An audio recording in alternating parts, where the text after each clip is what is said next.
Gente, a questão é a seguinte. Hoje nós vamos estudar o capítulo 2 de O Evangelho segundo o Espiritismo. Meu reino não é desse mundo. Capítulo 2, Evangelho segundo o Espiritismo. Meu reino não é deste mundo. Gente, então, nosso estudo de hoje vai falar sobre a promessa de Jesus. Meu reino não é desse mundo. Uau! A vida futura, capítulo 2 do Evangelho. Pilatos, tendo entrado de novo no palácio e feito vir a Jesus à sua presença, lhe perguntou: És por acaso o rei dos judeus? Respondeu-lhe Jesus: Meu reino não é desse mundo. Se meu reino fosse desse mundo, a minha gente houvera combatido para impedir que eu caísse nas mãos dos judeus. Mas o meu reino ainda não é aqui. Disse-lhe então Pilatos: És, pois, rei? Jesus então lhe respondeu: Tu o dizes, sou rei. Não nasci e não vim a este mundo senão para dar testemunho da verdade. Aquele que pertence à verdade, escuta a minha voz. Está na narrativa de João, capítulo 18, versículos 33, 36 e 37. Olha a profundidade da fala de Jesus, hein? Eu vou colocar o comentário de Kardec aqui e a gente volta em uma frase que Jesus trouxe aqui, que vocês vão ver que é a chave do negócio. Todo o processo. Vamos lá, Kardec comenta. Por essas palavras, Jesus claramente se refere à vida futura, que ele apresenta em todas as circunstâncias como a meta que a humanidade irá ter e como devendo constituir objeto das maiores preocupações do homem na Terra. Todas as suas máximas se reportam a este primeiro grande princípio. Com efeito, sem a vida futura, nenhuma razão de ser teria a maior parte dos seus preceitos morais, de onde vem que os que não creem na vida futura, imaginando que ele apenas falava na vida presente, não os compreendem ou os consideram pueris. Esse dogma pode, portanto, ser tido como o eixo do ensino do Cristo, pelo que foi colocado num dos primeiros lugares à frente da sua obra. Quer dizer, um dos primeiros ensinamentos que Jesus trouxe é exatamente dizer, olha, meu reino não é na terra. Jesus deixou claro, né, que existem reinos além da terra. Jesus deixou claro que existe algo além da terra que a gente tem que aspirar.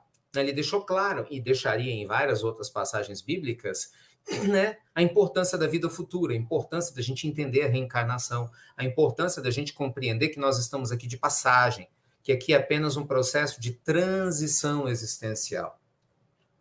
No meio desse processo todo, né, é que ele tem de ser o ponto da mira de todos os homens. Ele só se justifica as anomalias da vida terrena e se mostra de acordo com a justiça de Deus, quando você entende este dogma. Enfim, gente, olha só que coisa mais interessante, né? Jesus, quando estava conversando com Pilatos, o negócio foi o seguinte, né? Prenderam Jesus no Monte das Oliveiras. Lembra? Ele estava no Monte das Oliveiras. Aí ele desce, né? Os discípulos dormiram e tal, não conseguiram ficar com ele acordado. Ele desce. Judas, né? O trai, dando beijo. Então Jesus é capturado. Ele é levado, Anás, Caifás, manda para Pilatos, devolve, depois volta para Pilatos. E Pilatos, assim, Pilatos estava nem aí. Né? Pilatos estava assim. Os fariseus, os saduceus, em especial os fariseus, estavam em polvorosa, né? Principalmente o povo ali, né, representando o Sinédrio, estava com raiva. Por quê? Porque Jesus falava de simplicidade, e eles queriam ser os maiorais. Então eles tinham aquela hipocrisia e Jesus chamava de túmulos caiados. Então eles estavam ferrados com Jesus. Eles queriam tirar Jesus do mapa.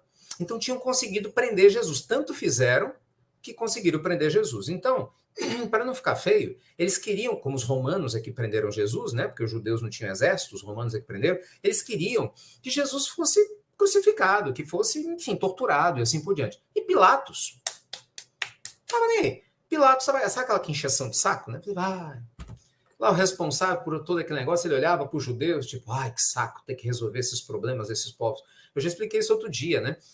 Os romanos, quando dominavam os povos, eles aprenderam isso com os gregos antigos, que Alexandre o Grande, Alexandre da Macedônia, é que criou esse sistema. Ele invadia, conquistava, mas mantinha o poder local, só que sob domínio da Macedônia. Então, os romanos aprenderam a fazer isso e começaram a fazer isso também, para evitar sublevações, evitar, né, que tivessem guerras internas. E nesse contexto, então, a Palestina tinha uma relativa autonomia, gente, não era total, mas tinha uma relativa autonomia. Então, o Sinédrio, de certa forma, era a referência, né, política, espiritual, era uma mistureba danada da Palestina, mas, obviamente, quem comandava eram os prepostos de Roma. Então, lá se encontrava Pilatos, que era a maior autoridade local. Ponto. E aí, então, Jesus é levado para Pilatos, né? E Pilatos, tipo assim, ele olha para Jesus, ele não vê assim, ele não vê nada em Jesus que justificasse ele ser um criminoso, né? Que os judeus estavam pintando. E ele começa a conversar com Jesus. Aí, estão falando que você é rei. Tu dizes. Meu reino não é desse mundo. E Pilatos não entendia nada. Imagina, Pilatos romano, né? Não tem nada de místico, pelo contrário. Pilatos, aliás, tem uma longa história, né? Pilatos era apaixonado pela mulher de Emmanuel. Olha que enrosco danado, não deu enrolo danado. Leiam há 2000 anos. Pilatos era apaixonado pela esposa do Públio Lentulus, que era um senador romano, que era a nossa amada Lívia. E aí, coitadinha da Lívia, nunca fez nada errado e acabou levando a fama. Durante mais de 20 anos, Emmanuel, na época, era cabeça dura pra caramba, puniu a esposa como se ela tivesse tido algum caso com Pilatos, o que nunca aconteceu. Então, assim, você vê que as intrigas palacianas daquela época eram enormes, né? Eram enormes. Então, veja, ele chega para Jesus e fala, o reino. E Jesus fala, meu filho, meu reino não é daqui, não. Essa bagunçaiada toda, isso aqui não é meu reino, não. Meu reino não é daqui. O que ele está dizendo? Existe algo além da terra. Vocês estão batendo, brigando para poder ficar aqui na Terra? É algo além do planeta. Eu sou além. E olha só, gente, a frase que Jesus trouxe para Pilatos passa batido na maioria das vezes. Não pode passar batido para nós. Eu vou voltar aqui na Bíblia, tá? Vou voltar aqui em João, o último versículo, 37. Olha o que Jesus fala. Diz-lhe então Pilatos, és, pois, rei? Jesus lhe respondeu, tu dizes, sou rei. Não nasci e não vim a este mundo, senão para dar testemunho à verdade. Olha, agora. Essa frase. Respira. Respira. E presta atenção na última frase de Jesus para Pilatos aqui. Aquele que pertence à verdade, escuta a minha voz. Olha só o que Jesus quis dizer. Jesus deixou claro, eu não vim para todo mundo me entender. Só aquele que escuta a verdade é que vai entender minha voz. Então ele fala que ele é a verdade. O que ele está dizendo? Traduz, mastiga, desenha. O que Jesus está dizendo? Quem estiver pronto é que vai entender minha mensagem. Quem não tiver, não vai. Vai ver sem enxergar, vai ouvir sem escutar. E é assim até hoje, gente. Não mudou nada, não. É a mesma coisa. Mesma coisa. Então a gente vê que o processo é o mesmo. Não é? A gente não está aqui no Evangelho? Você tem 7. Outro dia eu estava vendo a contagem. Você sabia que tem um site? Achei legal descobrir isso. Tem um site que conta quantas pessoas na humanidade nascem. Deixa eu até mostrar para você. Deixa eu ver se eu achei. Tem um site que mostra quantas pessoas na humanidade estão nascendo e morrendo. Quase 8 bilhões de pessoas. Quase 8 bilhões de pessoas. Vamos atualizar aqui. Site. As pessoas morrem. Nossa.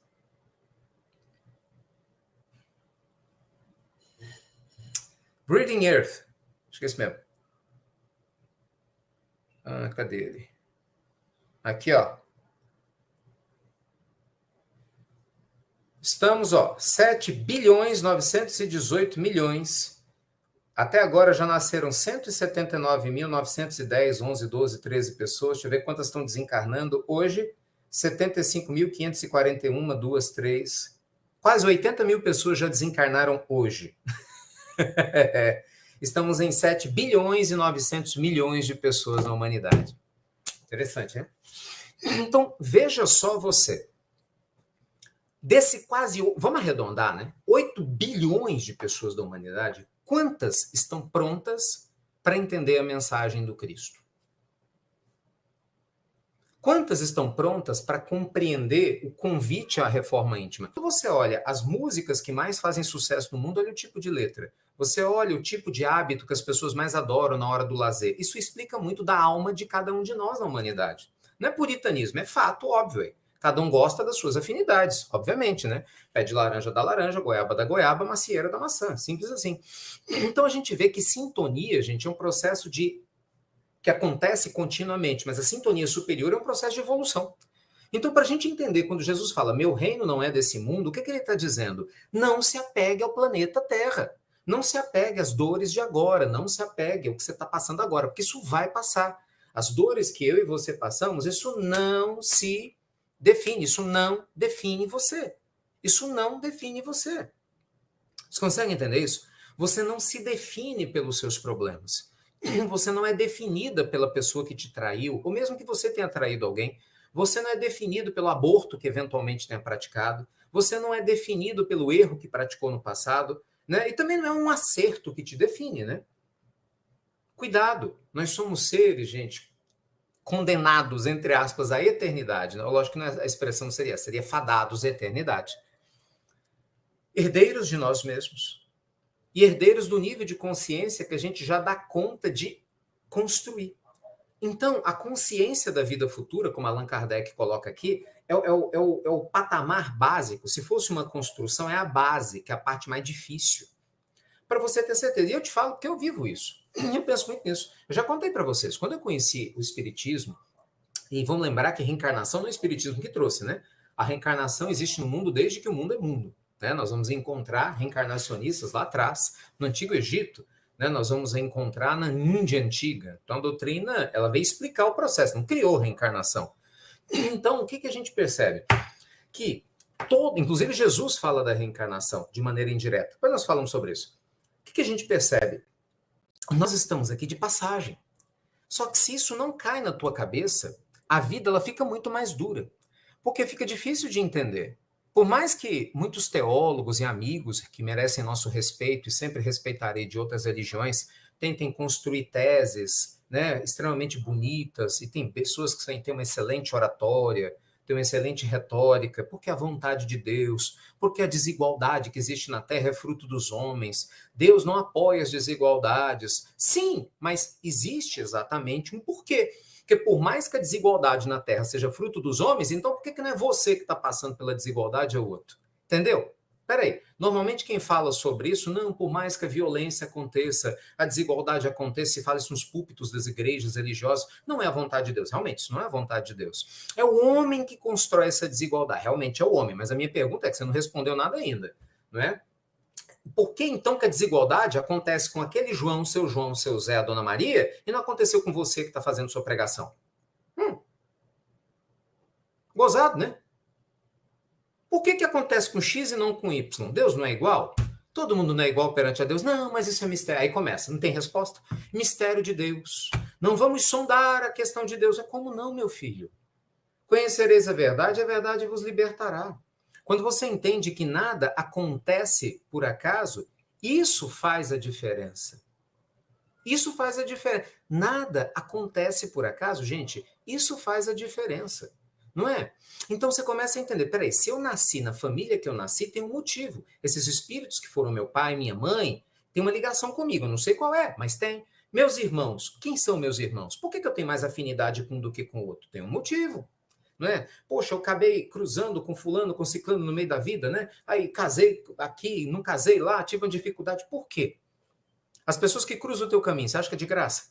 O corpo que você tem, por que você não tem um corpo diferente do seu? Nunca pensou nisso? Por que você não tem a cor diferente de pele que você tem? Eu não sei qual é a cor da tua pele, mas por que ela não é diferente? Por que você não nasceu numa condição social diferente? Gente, existe um motivo para todas as coisas. Ou você acha que Deus não está nem aí para nada, né? Eu te mostrei aqui, ó, hoje nasceram 80 mil crianças. Já deve ter nascido mais enquanto eu estou conversando com vocês. E aí? Aliás, desencarnaram 80 mil pessoas. Foram 140 mil pessoas, né? Então, 140 mil crianças. Você acha que nada é do nada? Ou você vai reencarnar na China, o outro na Índia, o outro espírito no Brasil do nada? Pelo amor de Deus, é só pensar um pouquinho, né? É só juntar as peças do quebra-cabeça. Existe uma lógica, um porquê. Ninguém poderá ver o reino de Deus se não nascer de novo. Aí todo mundo acha que Jesus, todo mundo não, algumas pessoas acham que Jesus falava do batismo, né? Daí nasceu a ideia do batismo, de botar a cabeça na água, vai batizar. Jesus falava disso, Jesus foi claro com Nicodemos, né? Como pode um filho voltar na barriga da sua mãe? E aí Jesus olha para Nicodemos e fala, meu filho, você não consegues entender essas coisas, não são os doutores da lei, como é que vai entender coisas mais complexas? Então, o tempo todo, Jesus estava trazendo conceitos muito profundos. Muito profundos. Nós estamos aqui, amigos, só de passagem. A Terra, ela é uma escola linda, é um hospital especial, né? Tá brincando, até de vez em quando eu brinco, eu falo, isso aqui é um nosocômio caprichado. Ô, Jesus! É um grande manicômio, né? Não se utiliza mais essa expressão, mas é verdade, uma grande casa de recuperação psiquiátrica, não tenha dúvida que é muita gente que está perturbada espiritualmente na Terra. E eu estou no meio. Se não tivesse, não estava aqui. Então, somos pacientes em busca de recuperação. Você vê, fala que você não tem perturbação. Quem não sabe que a ansiedade faz mal? Mas você é ansioso, mesmo sabendo que faz mal. Às vezes a gente sabe que ciúme não faz sentido, muitas vezes, mas a gente continua ciumento. A gente sabe que egoísmo só faz mal, mas a gente continua egoísta. Ou seja, coisa de pessoa que não tem lucidez total. Eu não tenho total lucidez sobre quem eu sou ou o que eu posso fazer. Porque senão eu estaria prisioneiro de comportamentos que eu sei que fazem mal, mas eu continuo repetindo. Não é? Então, assim, nós estamos nos curando, gente, de velhos comportamentos, estamos nos curando de uma grande confusão existencial. Então, a Terra, ela é uma bênção, porque ela nos oferece a condição propícia. Eu amo o nosso planeta, eu respeito o nosso planeta, porque é a casa que está me ajudando a trabalhar a minha alma. Sei lá quantas vezes nós temos aqui. Sabe, estamos na Terra, ou quantas mais voltaremos aqui antes de ir para outro lugar? Mas isso não importa. O que importa é o que você está fazendo da sua existência, não é? O que importa é como nós estamos cuidando da nossa existência. Isso sim vai fazer a diferença. Nasceu um novo homem, isso, nasceu um novo homem, uma nova mulher, sabe, dentro da gente. É o renascimento existencial, né, gente?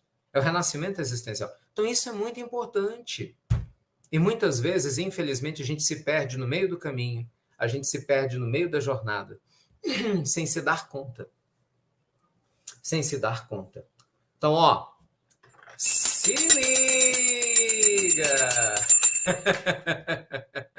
Jesus é claro, eu vou ler de novo, hein? Olha que profundo. A mensagem de Jesus, gente, ela é clara. Ele desenhou aqui, ó. Olha o que ele fala. Aquele que pertence à verdade escuta a minha voz. Tipo assim, se você ainda não escuta a voz dele, não está entendendo nada. Não está entendendo nada.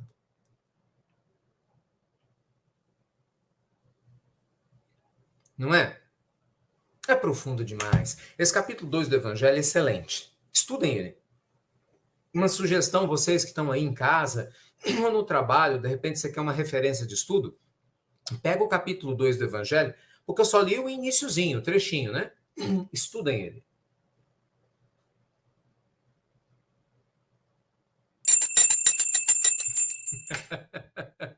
Eita, meus amigos! Bom demais! Eita!